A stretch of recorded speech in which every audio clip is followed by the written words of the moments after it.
कक्षा 11 समाजशास्त्र अध्याय 3 सामाजिक संस्थाओं को समझना। सबसे पहले हम परिचय की बात कर लेते हैं। यह पुस्तक समाज और व्यक्ति की अंतःक्रिया के बारे में चर्चा से प्रारंभ होती है। हमने देखा कि हम में से प्रत्येक का एक व्यक्ति की तरह समाज में एक स्थान या स्थिति होती है। प्रत्येक की एक परिस्थिति और एक या अनेक भूमिकाएं होती, लेकिन साधारणतः इनका चुनाव करना हमारे नियंत्रण में नहीं होता। ये भूमिकाएं चलचित्रों की भूमिकाओं की तरह नहीं होती, जिन्हें कोई अभिनेता अपनी इच्छा से स्वीकार या अस्वीकार कर सके। यहाँ सामाजिक संस्थाएं होती हैं जो प्रतिबंधित और नियंत्रित, दंडित और पुरस्कृत करती हैं। सामाजिक संस्थाएं राज्य की तरह बृहत या परिवार की तरह लघु हो सकती हैं। इस अध्याय में हमारा परिचय सामाजिक संस्थाओं से होगा और यह भी बताया जाएगा कि समाजशास्त्र एवं सामाजिक मानव विज्ञान में इनका अध्ययन किस प्रकार होता है।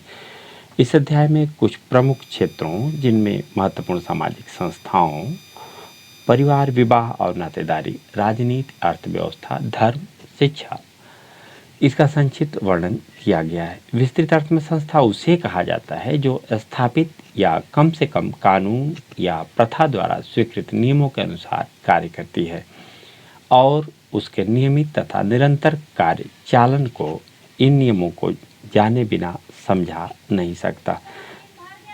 संस्थाएं व्यक्तियों पर प्रतिबंध लगाती हैं, साथ ही ये व्यक्तियों को अवसर भी प्रदान करती हैं।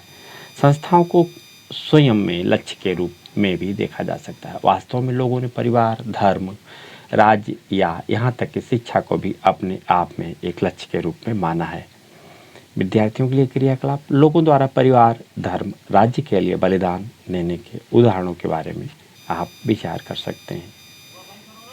हम पहले ही देख चुके हैं कि समाजशास्त्र के अंतर्गत संकल्पनाओं को समझने में अनेक प्रकार की भिन्नताएं और विरोधाभास है।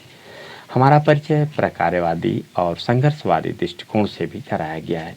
हमने यह भी देखा है कि कैसे उन्होंने एक ही विषय वस्तु को विभिन्नता से देखा, जैसे स्तरीकरण या सामाजिक नियंत्रण। इसलिए इसमें कोई आश्चर्य नहीं कि सामाजिक संस्थाओं के बारे में भी विभिन्न प्रकार की समझ है। एक प्रकार्यवादी दृष्टि सामाजिक संस्थाओं को सामाजिक मानकों, आस्थाओं, मूल्यों और समाज की आवश्यकताओं को पूरा करने के लिए निर्मित संबंधों को भूमिका के जटिलता निभाने के रूप में देखती है।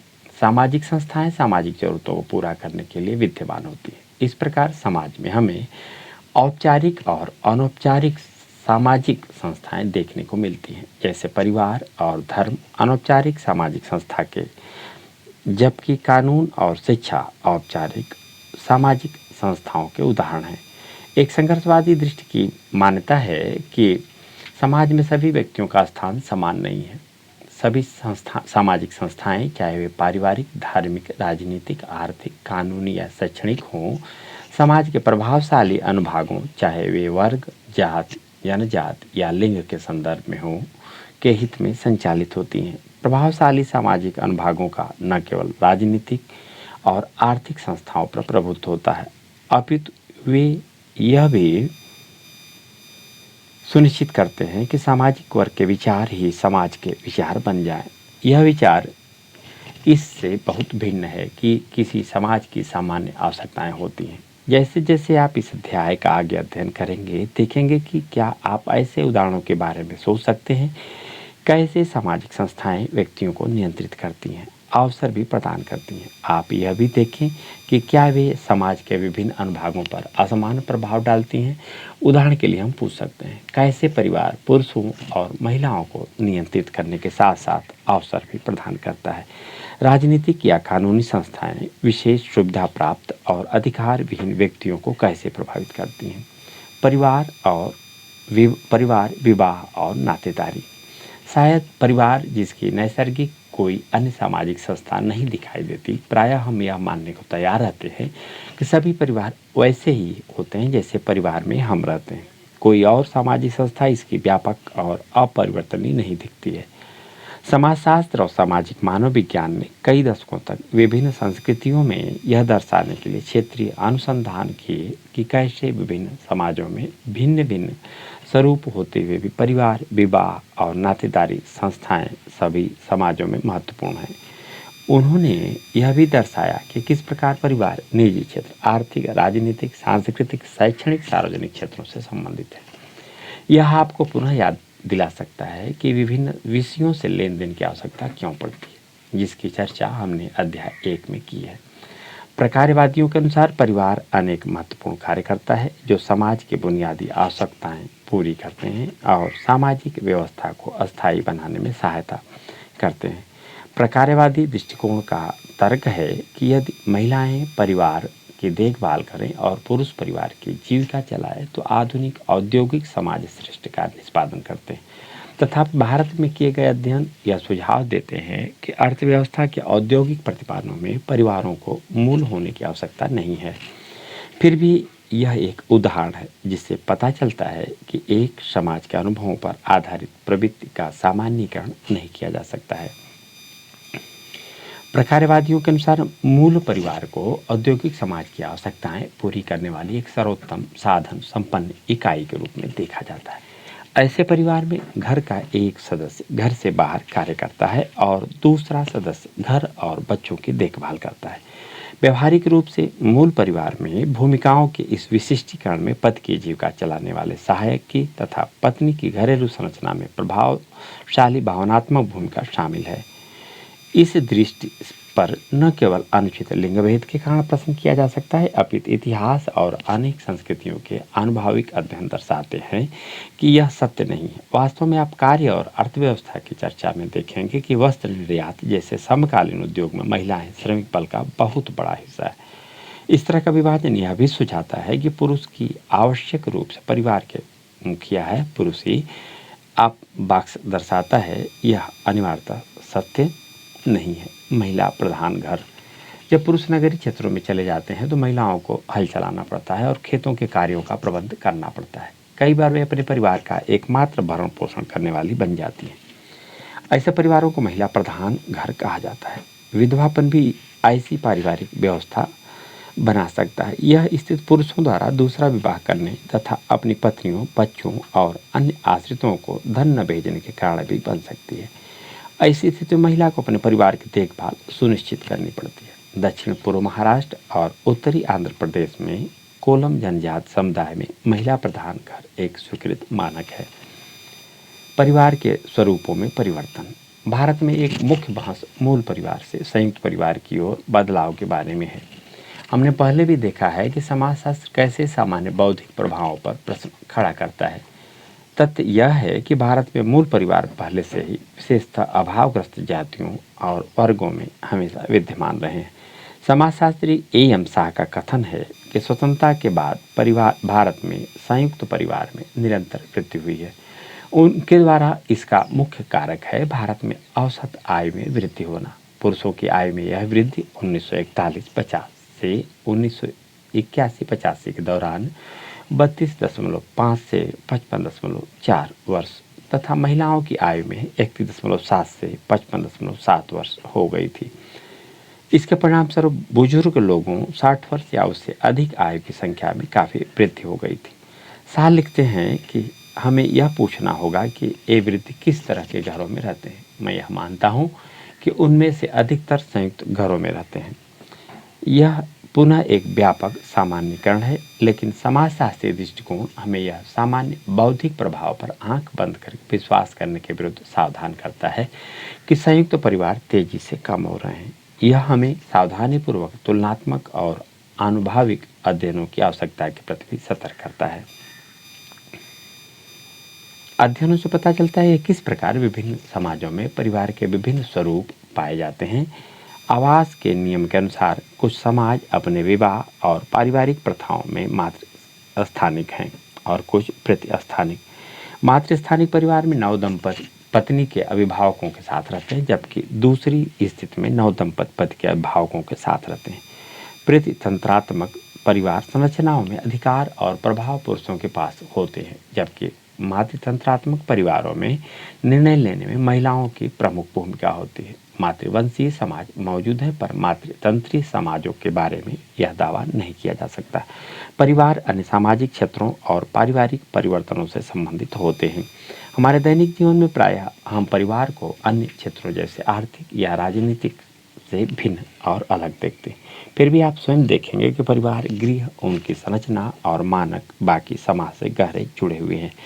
एक रोचक उदाहरण जर्मन एकीकरण के अज्ञात परिणामों का है। 1990 के दशक में एकीकरण के बाद जर्मनी में विवाह प्रणाली में तेजी से गिरावट आई, क्योंकि नए जर्मन राज्य ने एकीकरण से पूर्व परिवारों को प्राप्त संरक्षण और कल्याण की सभी योजनाएं रद्द कर दी थी। आर्थिक असुरक्षा की बढ़ती भावना के कारण लोग विवाह से इनकार करने लगे। इसे अनजाने परिणाम के रूप में भी जाना जा सकता है। आप देख लें, यह परिवार की तस्वीर है। परिवार और आवासों में अंतर पर ध्यान दीजिए, रहन सहन और लोगों का आप यहाँ देखें। और दूसरी तरफ कार्य और गृह। इस प्रकार बड़ी आर्थिक प्रक्रियाओं के कारण परिवार और नातेदारी परिवर्तित और रूपांतरित होते रहते हैं, लेकिन परिवर्तन की दिशा सभी दिशा और क्षेत्रों में हमेशा एक समान नहीं हो सकती।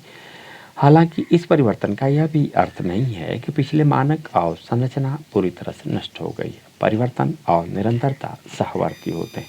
परिवार किस तरह लिंगवादी है, इस विश्वास के कारण लड़का वृद्धावस्था में अभिभावकों की सहायता करेगा और लड़की विवाह के बाद दूसरे घर चली जाएगी। परिवारों में लड़कों पर अधिक धन खर्च किया जाने लगा। जीव विज्ञान के इस तथ्य के बावजूद कि लड़कों की अपेक्षा लड़कियों के जीवित रहने के अवसर, हम आगे चलें इसके पहले क्रियाकलाप देख लें विद्यार्थी। एक तेलुगु अपकथन है, एक लड़की का पालन करना दूसरे के आंगन में पौधे को पानी देने के बराबर है। ऐसी या इसके विपरीत कहावतों का पता लगाइए। चर्चा कीजिए कि कैसे प्रसिद्ध कहावतों में समाज की सामाजिक व्यवस्था की झलक मिलती है। आप देख लें, लड़कियों के जीवित रहने के अवसर।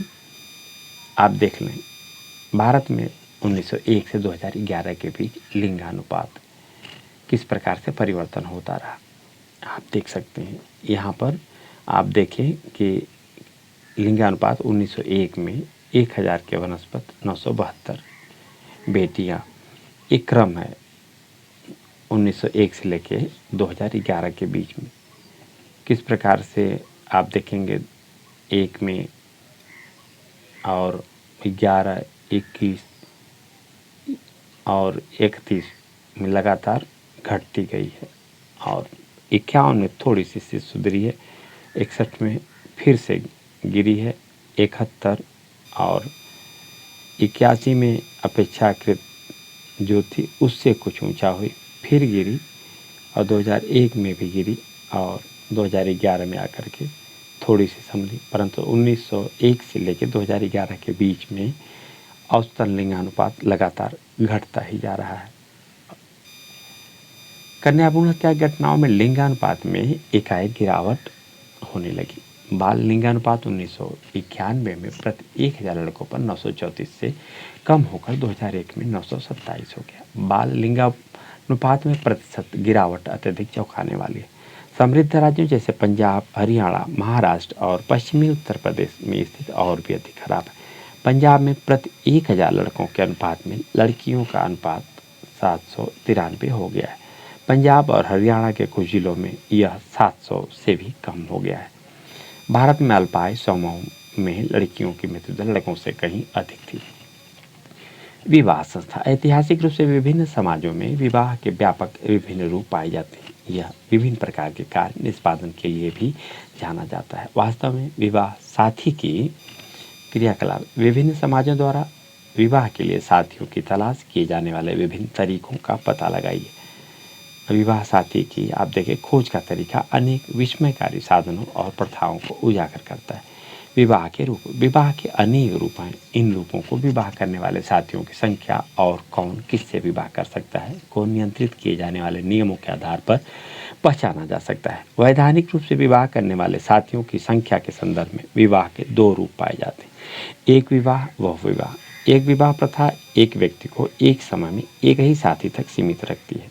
इस व्यवस्था में किसी भी समय में पुरुष केवल एक पत्नी और स्त्री केवल एक पति रख सकती है। यहाँ तक कि जहाँ बहुविवाह की अनुमति है वहाँ भी एक विवाह ही ज़्यादा प्रचलित है। प्रायः कई समाजों में व्यक्तियों को पुनः विवाह की अनुमति पहले साथी की मृत्यु या तलाक के बाद दी जाती है, लेकिन वे एक समय में एक से अधिक साथी नहीं रख सकते। ऐसे विवाह को कर्मिक एक विवाह कहा जाता है। अधिकांश भागों में पत्नी की मृत्यु के बाद पुरुषों द्वारा पुनर्विवाह करने का नियम है, लेकिन आप सभी जानते हैं कि उच्च जाति की हिंदू महिलाओं के लिए पुनर्विवाह की स्वीकृति नहीं थी और 19वीं शताब्दी के सुधार आंदोलनों में विधवा पुनर्विवाह एक मुख्य विषय था। शायद आपको इस बारे में ज़्यादा जानकारी नहीं होगी कि आज आधुनिक भारत में महिलाओं की आबादी का लगभग 10% और 50 वर्ष से अधिक आयु की 55% महिलाएं विधवा हैं। बहुविवाह प्रथा एक समय में एक से अधिक साथी का द्योतक है और इनमें या तो बहुपत्नी प्रथा, एक पति और दो या अधिक पत्नियां, अथवा बहुपति प्रथा, एक पत्नी और दो या अधिक पति रूप होता है। प्राय जहाँ आर्थिक स्थितियाँ कठोर होती हैं वहाँ बहुपति प्रथा समाज की एक प्रतिक्रिया हो सकती है, क्योंकि ऐसी स्थितियों में एक पुरुष पत्नी और बच्चों का पर्याप्त भरण पोषण नहीं कर सकता है। अत्यधिक निर्धनता की अवस्थाएं भी एक समूह पर अपनी आबादी सीमित रखने के लिए दबाव डालती हैं। आगे देखें, अब विवाह निश्चित करना, नियम और निर्देश। कुछ समाजों में विवाह साथी के चयन का निर्णय अभिभावकों संबंधियों द्वारा किया जाता है और कुछ अन्य समाजों में साथी का चयन करने में व्यक्तियों को अपेक्षाकृत कुछ स्वतंत्रता होती है। अंतर्विवाह और बहिर्विवाह के नियम। कुछ समाजों में यह प्रतिबंध अति सूक्ष्म होते हैं, जबकि कुछ अन्य समाजों में किस व्यक्ति विवाह किया जा सकता है और किससे नहीं के नियम अत्यधिक स्पष्ट और विशेष रूप से परिभाषित होते हैं। विवाह साथी की योग्यता अयोग्यता नियंत्रित करने वाले नियमों के आधार पर विवाह के रूपों को अंतर्विवाह और बहिर्विवाह के रूप में वर्गीकृत किया गया है। अंतर्विवाह में व्यक्ति उसी सांस्कृतिक समूह में विवाह करता है जिसका वह पहले से ही सदस्य है, जैसे जाति। इसके विपरीत बहिर्विवाह में व्यक्ति अपने समूह से बाहर विवाह करता है। अंतर्विवाह और बहिर्विवाह कुछ नातेदारी इकाइयों और संदर्भ के रूप में की जाती है। इकाइयों को संदर्भ के रूप में लिया जाता है। गोत्र, जाति और नस्ल, प्रजाति या धार्मिक समूह। भारत में विशेषतया उत्तरी भारत के कुछ भागों में गांव बहिर्विवाह प्रचलित है। गांव बहिर्विवाह यह सुनिश्चित करता है कि जिन परिवारों में लड़कियों का विवाह किया जाए वे घर से काफ़ी दूर हों। यह व्यवस्था लड़की के नातेदारों के हस्तक्षेप के बगैर उसके ससुराल में सुचारू परिवर्तन और समायोजन को सुनिश्चित करती है। भौगोलिक दूरी और प्रतिवंशी व्यवस्था के असमान संबंध यह सुनिश्चित करते हैं कि विवाहित लड़कियां अपने अभिभावकों के पास बार बार न जाएं। इस प्रकार जन्म स्थान से अलग होना एक दुखदायी अवसर है और यह लोक गीतों के विषय वस्तु है जो विदाई के दुख को चित्रित करती है। पिताजी, हम चिड़ियों के झुंड की तरह हम दूर उड़ जाएंगी और हमारी उड़ान बहुत लंबी होगी। हमें नहीं मालूम कि हम कहाँ जाएंगे। पिताजी, मेरी पालकी आपके घर से नहीं जा सकती क्योंकि द्वार बहुत छोटा है। बेटी, मैं एक ईंट निकाल दूंगा तुम्हारी पालकी के लिए द्वार बड़ा करने के लिए। तुम्हें अपने घर अवश्य जाना होगा। यह पिता पुत्री का आपस में। मैं अपनी बच्ची को पालने में झुलाता हूँ और उसके सुंदर बालों में उंगलियाँ फिरा रहा हूँ। एक दिन दूल्हा आएगा और तुम्हें दूर ले जाएगा। जोर से ढोल नगाड़े बजती हैं और मधुर शहनाई बज रही है। एक अजनबी सा बेटा मुझे लेने आ गया है। मेरी सहेलियों, अपने खिलौने लेकर आओ, चलो हम खेलेंगे, क्योंकि अब मैं कभी नहीं खेल पाऊंगी जब मैं एक अजनबी के घर चली जाऊंगी। देखिए क्रियाकलाप। शादी संबंधित विभिन्न गीतों को इकट्ठा कीजिए। चर्चा कीजिए कि किस प्रकार शादियों में सामाजिक परिवर्तनों और लिंग के संबंधों को प्रतिबिंबित करते हैं। कुछ बुनियादी संकल्पनाओं, विशेषतः परिवार, नातेदारी और विवाह को परिभाषित करना। परिवार प्रत्यक्ष नातेदारी संबंधों से जुड़े व्यक्तियों का एक समूह है जिसके बड़े सदस्य बच्चों के पालन पोषण का दायित्व लेते हैं। नातेदारी बंधन व्यक्तियों के बीच के वे सूत्र होते हैं जो या तो विवाह के माध्यम से या वंश परंपरा के माध्यम से रक्त संबंधियों, माता पिता, बहन भाई, संतान आदि को जोड़ते हैं। विवाह को दो वयस्क पुरुष एवं स्त्री व्यक्तियों के बीच लैंगिक संबंधों की सामाजिक स्वीकृत और अनुमोदन के रूप में भी परिभाषित किया जा सकता है। जब दो व्यक्तियों का विवाह हो जाता है तो वे परस्पर नातेदार बन जाते हैं। इस प्रकार वैवाहिक बंधन भी व्यापक क्षेत्र में लोगों को जोड़ते हैं। विवाह के माध्यम से अभिभावक, भाई बहन तथा अन्य रक्त संबंधी जीवन साथी क्रियाकलाप के लिए आप रखें। क्या आपने कभी वैवाहिक विज्ञापन देखे? अपनी कक्षा को समूह में विभाजित कीजिए और विभिन्न समाचार पत्रों, पत्रिकाओं तथा इंटरनेट को देखिए। अपने निष्कर्षों पर चर्चा कीजिए। क्या आप सोचते हैं कि अंतर विवाह आज भी प्रचलित है? विवाह की पसंद को समझने में यह आपकी कैसे सहायता करता है? अधिक महत्वपूर्ण यह है कि यह समाज के किस प्रकार के परिवर्तनों की झलक देता है। आगे देखें, आपके रिश्तेदारी बन जाते हैं। जन्म के परिवार को जन्म का परिवार, फैमिली ऑफ ओरिएंटेशन कहा जाता है। इस प्रकार जिस परिवार में व्यक्ति का विवाह होता है उसे प्रजनन का परिवार, फैमिली ऑफ प्रोक्रिएशन कहा जाता है। रक्त के माध्यम से बने नातेदारों को समरक्त नातेदार और विवाह के माध्यम से बने नातेदारों को वैवाहिक नातेदार कहा जाता है। अगले भाग में कार्य और आर्थिक संस्थाओं पर चर्चा में आप देखेंगे कैसे परिवार और आर्थिक जीवन गहन रूप से अंतः संबंधित है। कार्य और आर्थिक जीवन। कार्य क्या है? बच्चे और छोटे विद्यार्थी के रूप में हम कल्पना करते हैं कि हम बड़े होंगे तो किस प्रकार का कार्य करेंगे। यहाँ पर कार्य स्पष्ट रूप से सवेतन रोजगार का द्योतक है। आधुनिक समय में यह कार्य का सर्वाधिक समझ में आने वाला अर्थ है। वास्तव में यह एक अत्यधिक सरलीकृत विचार है। अनेक प्रकार के कार्य सवेतन रोजगार के विचार की पुष्टि नहीं करते। जैसे अनौपचारिक अर्थव्यवस्था में किए जाने वाले अधिकांश कार्य प्रत्यक्षतः किसी औपचारिक रोजगार आंकड़ों में नहीं गिने जाते। अनौपचारिक अर्थव्यवस्था का अर्थ है नियमित रोजगार के क्षेत्र से परे किया जाने वाला व्यवहार। इसमें कभी कभी किए गए कार्य या सेवा के बदले नकद भुगतान किया जाता है, लेकिन इसमें वस्तुओं या सेवाओं का प्रत्यक्ष आदान प्रदान भी अक्सर किया जाता है। हम कार्य को शारीरिक और मानसिक परिश्रमों के द्वारा किए जाने वाले ऐसे सवैतनिक या अवैतनिक कार्य के रूप में परिभाषित कर सकते हैं जिनका उद्देश्य मानव की आवश्यकताएं पूरी करने के लिए वस्तुओं और सेवाओं का उत्पादन करना है। ऐसा कोई कार्य नहीं था जिसे टिनी की नानी ने जीवन की किसी न किसी अवस्था में आजमाया न हो।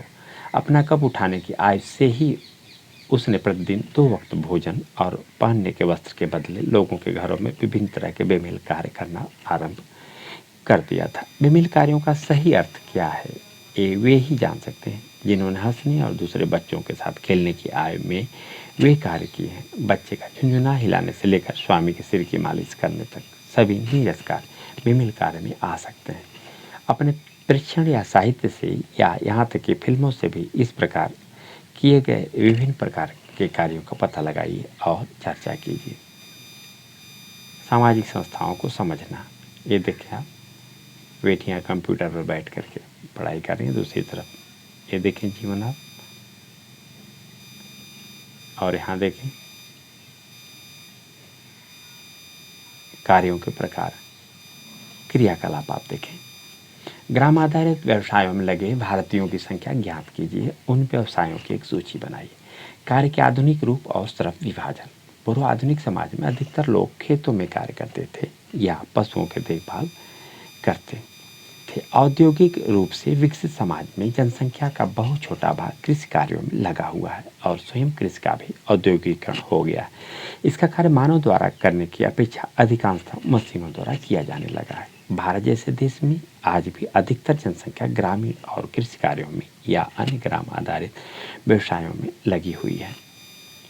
भारत में और भी कई प्रवृत्तियां हैं के लिए, जैसे सेवा क्षेत्र का विस्तार। आधुनिक समाजों की अर्थव्यवस्था की एक सर्वाधिक महत्वपूर्ण विशेषता है अत्यधिक जटिल श्रम विभाजन। कार्य असंख्य विभिन्न व्यवसायों में विभाजित हो गया है, इसमें लोग विशेषज्ञ हैं। पारंपरिक समाजों में गैर कृषि कार्य को हस्त कौशल की दक्षता के साथ जोड़ा जाता है। हस्त कौशल लंबे प्रशिक्षण के माध्यम से सीखा जाता था और सामान्यतः श्रमिक उत्पादन प्रक्रिया के आरंभ से अंत तक सभी कार्य करता था। आधुनिक समाज ने भी कार्य की स्थिति में परिवर्तन देखा है। औद्योगिकरण से पूर्व अधिकतर कार्य घर पर किए जाते थे और कार्य पूरा करने में परिवार के सभी सदस्य सामूहिक रूप से हाथ बटाते थे। औद्योगिक की प्रौद्योगिकी में विकास, जैसे बिजली और कोयले से मशीन संचालन, ने घर और कार्य को अलग करने में योगदान दिया। पूंजीपति उद्योगपतियों के कारखाने औद्योगिक विकास का केंद्र बिंदु बने। ज्ञात करें कि हाल ही के वर्षों में क्या भारत में सेवा क्षेत्र में परिवर्तन हुआ है। ये क्षेत्र कौन कौन से? क्या आपने मुख्य बुनकर को कार्य करते हुए देखा? ज्ञात करें एक साल बनाने में कितना समय लगता है। अपने खाने वाले भोजन, रहने वाले मकान में प्रयुक्त सामग्री और पहनने वाले वस्त्रों की सूची बनाइए। ज्ञात कीजिए कि इन्हें किसने और कैसे बनाया। उद्योगों में नौकरी करने वाले लोग विशिष्ट कार्यों करने के लिए प्रशिक्षित थे और इस कार्य के बदले उन्हें वेतन मिलता था। प्रबंधक कार्यों का निरीक्षण करते थे क्योंकि उनका कार्य श्रमिक की उत्पादकता बढ़ाना और अनुशासन बनाए रखना था। आधुनिक समाजों की एक मुख्य विशेषता है परस्पर आर्थिक निर्भरता का असीमित विस्तार। हम सभी बहुत से अन्य श्रमिकों पर निर्भर करते हैं जो हमारे जीवन को बनाए रखने वाले उत्पादों और सेवाओं के लिए संपूर्ण विश्व में फैले हुए हैं। कुछ अपवादों को छोड़ दें तो आधुनिक समाजों में अधिकतर लोग अपने भोजन व रहने वाले मकान का या अपने उपभोग की भौतिक वस्तुओं का उत्पादन नहीं करते हैं।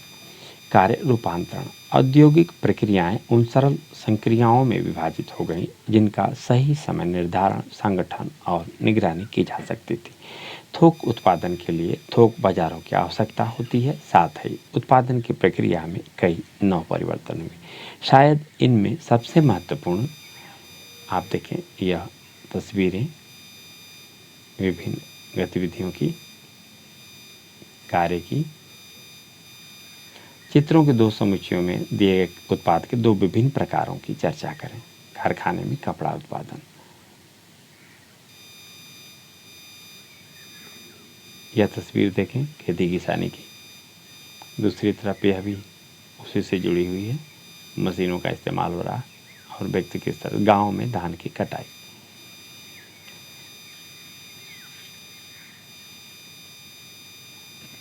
स्वचालित उत्पादन की कड़ियाँ मूविंग असेंबली लाइन का निर्माण था। आधुनिक औद्योगिक उत्पादन के लिए महंगे उपकरणों और निगरानी व्यवस्थाओं के माध्यम से कर्मचारियों के निरंतर निगरानी करना आवश्यक है।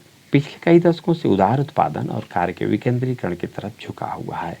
यह तर्क दिया जाता है कि भूमंडलीकरण के दौर में व्यवसाय और देशों के बीच प्रतिस्पर्धा में वृद्धि हो रही है। इसलिए व्यवसाय संघ के लिए बदलती बाजार अवस्थाओं के अनुकूल उत्पादन को संगठित करना आवश्यक हो गया। नई व्यवस्था कैसे कार्य करती है और श्रमिकों पर इसका क्या प्रभाव पड़ सकता है, इसे समझने के लिए बंगलौर में किए गए एक वस्त्र उद्योग के अध्ययन के एक भाग को आप पढ़ें। उद्योग बड़ी आपूर्ति श्रृंखला का एक अनिवार्य भाग होता है और इस प्रकार निर्माता को स्वतंत्रता उस सीमा तक ही सीमित होती है। डिजाइनर लेकर अंतिम उपभोक्ता तक वास्तव में सैकड़ों से अधिक संक्रियाएं होती हैं। इस श्रृंखला में केवल 15 संक्रियाएं ही निर्माता के हाथ में होती हैं। केवल वेतन वृद्धि को लेकर किए गए किसी भी गहन आंदोलन से निर्माता अपने कार्यों को अन्य स्थानों पर ले जाएंगे जो यूनियन के नेताओं को पहुंच से दूर होगा, चाहे यह विद्यमान न्यूनतम मजदूरी अदायगी का मामला हो या इसमें आगे महत्वपूर्ण वेतन वृद्धि का। यह महत्वपूर्ण बात है फुटकर विक्रेता का समर्थन करना ताकि उच्चतम वेतन संरचना और उसके प्रभावशाली कार्यान्वयन के लिए सरकार और स्थानीय एजेंसियों पर दबाव बनाया जा सके। इस प्रकार यहाँ पर विचार अंतर्राष्ट्रीय विचार मंच बनाने का है। उपर्युक्त रिपोर्ट का सावधानीपूर्वक अध्ययन करें। देखें कि उत्पादन के नए संगठन तथा देश के बाहर उपभोक्ताओं के एक निकाय ने उत्पादन की अर्थव्यवस्था और राजनीति को किस प्रकार बदल दिया है। सामाजिक संस्थाओं को समझना, यह समाजशास्त्र का प्रथम भाग यही पूर्ण होता है। द्वितीय भाग हम अगले अंक और इसी के अंतिम अंक में लेकर के आएंगे।